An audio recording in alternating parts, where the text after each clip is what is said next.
Jaipur waste police का बड़ा धमाका, भर्ती परीक्षा में नकल माफियाओं का पर्दाफाश। इसको लेकर बीजू जॉर्ज जोसेफ की प्रेस कॉन्फ्रेंस देखी। उसके थ्रू हमें सूचना मिला कि जो ऑनलाइन एग्जाम्स जो सेंटर्स में चल रहा था उसको एक एमी सॉफ्टवेयर है, उसके थ्रू स्क्रीन शेयरिंग फैसिलिटी मिलता है। तो स्क्रीन शेयरिंग फैसिलिटी से जो क्वेश्चन पेपर है वो क्वेश्चन पेपर सॉल्वर के पास तक पहुंच जाता है और वो क्वेश्चन पेपर का आंसर निकाल के कैंडिडेट तक पहुंचाता है। इसी प्रकार का सूचना एटीएस के पास भी था, तो वो भी हमारे साथ साथ काम किया। तो कल दिन भर इस संदर्भ में हमने जगह जगह पर कार्रवाई करके कुल 14 लोगों को हिरासत में लिया है, जिसमें सेंटर अधीक्षक भी है जो कैंडिडेट्स को कैनवास करके इस तरह का मैल प्रैक्टिस के लिए तैयार करता, वो भी है, जो बेनिफिशियरी कैंडिडेट्स भी है। तो इसमें और कुछ लोगों का भी नाम सामने आया है, तो उसके भी हम तलाश कर रहा है।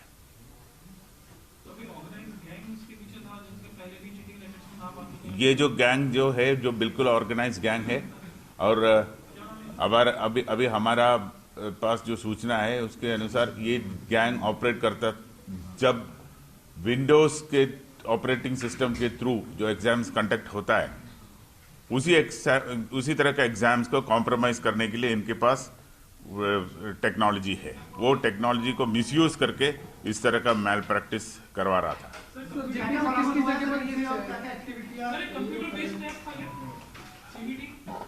ये जो कंप्यूटर बेस्ड, ये एक्चुअली एक ऑफलाइन टेस्ट है, लेकिन उसका टीम व्यूअर से इसका पूरा जो सूचना है वो जो बाहर जो बैठे थे सॉल्वर उधर तक पहुंच गया, तो वो सॉल्यूशन देके अंदर जो कैंडिडेट बैठे थे उनको प्रदान किया था। इसीलिए मैल प्रैक्टिस के श्रेणी में आता है। तो इसमें हम बीएनएस और जो नया जो सेंट्रल एक्ट आ गया जो एग्जाम मैल प्रैक्टिस का संबंध में, वो दोनों एक्ट्स को हम शामिल करके इनके खिलाफ मुकदमा दर्ज किया। सर, जयपुर में कार्रवाई हुई है, किस तरीके से कार्रवाई हुई है और कितने लोग अभी रडार पर हैं आपकी तरफ? 14 लोगों के अलावा जयपुर में सर किस किस इलाके में ये कार्रवाई हुई? ये कार्रवाई हुआ था वैशाली नगर, आप बताएं और किसका? ये कार्रवाई हमें सूचना मिली थी 2 अभियुक्त परमजीत और जोगिंदर के वैशाली इलाके में होने की, जिस सूचना पर एसएचओ वैशाली रवाना हुआ। बाद में वो दोनों तो मुख्य सरगना तो भागने में सफल रहे, लेकिन उनके अन्य साथियों की जब रेड दबिश दी गई तो मोहना इलाके में और शास्त्री नगर इलाके में रेड उसी क्रम में कंडक्ट की गई, जिसमें शास्त्री नगर एसएचओ और चित्रकूट एसएचओ इनका लगातार सहयोग लिया गया। तो कई जगह पे रेड हुई। उसके बाद में इसी दौरान एटीएस एसओजी की टीम के द्वारा भी रेड की गई। उनकी सूचना साझा के बाद एक समन्वयकारी योजना बनाई गई। इसी क्रम में बाद में करदनी थाना क्षेत्र में और सीकर तक हमने मुलजिमों को वहां की पुलिस के सहयोग से डिटेन किया। तो जो अभियुक्त गिरफ्तार हुए हैं उसमें 8 अभियुक्त जयपुर पुलिस ने गिरफ्तार किए और 6 अभियुक्त एटीएस एसओजी की टीम ने गिरफ्तार किए, जो एक ही गिरोह से संबंधित हैं। अभी जो इनकी टेक्नोलॉजिकल एनालिसिस अभी तक के अनुसंधान के क्रम में जो सामने आई है, तो पूर्व की रेलवे इत्यादि की भर्तियां भी कॉम्प्रोमाइज इस संगठन ने की है, जिसके साक्ष्य मिले। तो उस क्रम में भी अभी अनुसंधान होगा। क्या-क्या बरामद हुआ, इनसे कितनी नकदी, क्या-क्या डिवाइस, ये डिवाइस और नकदी और का खाली चेक वगैरह जो बरामद किया है वो आपको अलग से सूचना दिया जाएगा।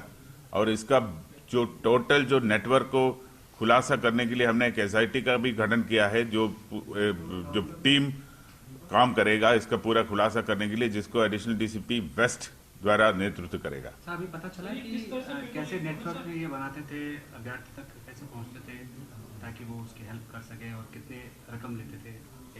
ये सब अभी प्रारंभिक स्टेज में है। अभी केवल इनका जो मॉडस ऑपरेंडी है, तरीका वारदात, वो हमें पता चला, और कुछ जो लाभार्थी है उसके बारे में पता चला। जो लोगों को इस तरह कैनवास करके इकट्ठा करते थे कैंडिडेट्स को, उस तरह का 2-3 लोगों को पता चला। बाकी जो आगे के अनुसंधान में पूरा खुलासा हो जाएगा। क्या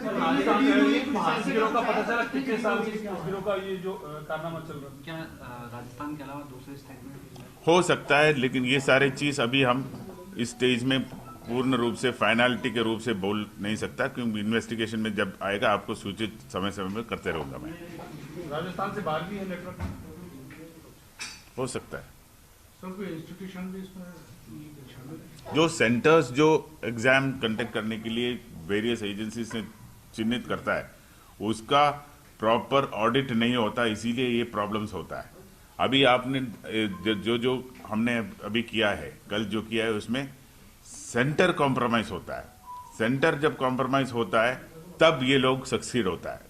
अगर सेंटर पूरा सैंक्टिटी के साथ अगर काम करता है, इस तरह का गिरोह का कोई काम सफल नहीं होता। सर एक चीज हो, ये पहला एग्जाम तो होगा नहीं जब यहाँ से इस तरह की एक्टिविटी संचालित हो रही होगी। इससे पहले भी कई एग्जाम हुए होंगे।